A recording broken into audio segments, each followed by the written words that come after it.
nandito na po ako sa aking doktor. Ayan po yung pharmacy. Ayan, kasi weekly po, mayroon po akong check-up. Yan, ang pharmacy. Pharmacy, ayan. So, dito na po ako sa doktor ko. Kaya, siguro po, hindi ko alam kung ano bibigay naman sa akin yung vitamins. Sa totoo lang po, ayoko rin naman pong bumagsak kasi nga po may edad na ako. Pag bumagsak po tayo yung ano, hindi naman po totally, parang pinatatama lang nila yung timbang ko. Dati nag-vitamins ako na nag-vitamins para huwag pong bumagsak ang katawan. Normal lang naman po yung size ko. Kasi mahirap po talaga pag pumayat, biglang tatanda yan.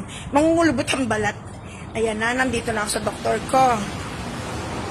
So, hintayin ko lang po yung tawag. Ayan. Ayan. Yan po, narito na ako sa aking mediko. Ayan.